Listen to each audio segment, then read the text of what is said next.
সন্তানের খুশিতেই মায়ের খুশি, এই কথাটার গভীরতাটা আগে কখনোই বুঝিনি। এখন নিজে মা হওয়ার পরে এই কথাটার গভীরতাটা খুব ভালোভাবেই বুঝতে পারি। সন্তান যখন মন খুলে হাসে তখন যেন মায়ের বুকটা একদম শান্তিতে জুড়িয়ে যায়। আবার সন্তান যখন কান্না করে মায়ের বুকটা ভেঙে চুরে চুরমার হয়ে যায়। সন্তানের দুঃখতে যে একটা মায়ের কতটা কষ্ট হয় শুধুমাত্র সেই মাটিই জানে। এই যে আমার সোনাই যেরকম আজকে গান বাজিয়ে দেওয়ার পরে খুব সুন্দর নাচছিল গানের তালে তালে। গানটা তোমাদের সঙ্গে শেয়ার করতে পারলাম না, কিন্তু আমার আনন্দটা তোমাদের সঙ্গে শেয়ার করছি। আমার আনন্দর গভীরতাটা তোমরা হয়তো কখনো বুঝতে পারবে না, কিন্তু আমার ছোট ছোট খুশি, আমার বাবাইয়ের ছোট ছোট আনন্দগুলো তোমাদের সঙ্গে একটু ভাগ করে নিচ্ছি। এই তো সেদিনকার কথা, বাবাই আমার পেটের ভেতরে ছিল, পেটের ভিতরে নড়াচড়া করতো এবং সেটাকে আমি অনুভব করতাম। কি সুন্দর অনুভূতি ছিল। তারপরে পেট থেকে কোলে আসার জার্নিটা তো খুবই ভয়ঙ্কর ছিল, খুবই কষ্টের ছিল।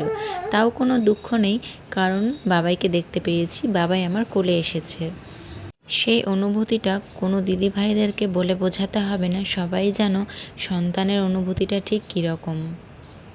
তোমরা কি জানো, আস্তে আস্তে করে আমার বাবাই এখন বসা শিখে গেছে। এই সেদিনই তো বাবাই জন্মালো, আমার কোলে নার্সরা দিয়ে বলল, এই যে তোমার সোনা। তোমরা কি জানো, এখন আমার সোনাটা বসা শিখে গেছে। কি বলবো, এত যে খুশির ব্যাপার, আস্তে আস্তে হাঁটাও শিখে যাবে। এখন বাবাই আস্তে আস্তে করে মাম্মা, পাপ্পা, বাব্বা সব বলতে পারে, মাও বলতে পারে। তোমরা সবাই আশীর্বাদ করো আমার সন্তান যেন মানুষের মতো মানুষ হতে পারে, জীবনে অনেক উন্নতি করতে পারে। ওর এই ছোটো ছোটো খুশিগুলোতে আমি যে কতটা খুশি হই কাউকে বলে বোঝাতে পারবো না। এই যে গানের তালে তালে শোনা নাচ ছিল, এটা দেখে যে আমার এত ভালো লেগেছে কি বলবো। তার জন্য একটু ভিডিও ক্লিপ নিয়ে রেখেছি যেন তোমাদের সঙ্গে একটু শেয়ার করতে পারি, তোমরাও যেন আমার সঙ্গে সঙ্গে একটু দেখো।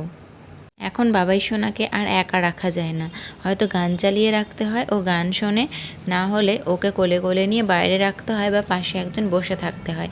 খুব দুষ্টু হয়ে গেছে, পাল্টি খেয়ে নিচে পড়ে যাওয়ার চেষ্টা করে, বসে থাকতে থাকতে ধাপুস করে পড়ে যায়। তার জন্য ওকে একা আর রাখা যায় না, ওর সঙ্গে সব সময় থাকতে হয়। তোমরা সকলে আমার বাবাই সোনাকে ভালোবাসা দিও এবং ওর পাশে থেকো। তো বন্ধুরা, তোমরা সকলে কি আরও আমার বাবাই সোনার ভিডিও দেখতে চাও? তাহলে অবশ্যই কমেন্টের মাধ্যমে জানাও, আরও ভিডিও নিয়ে আসবো।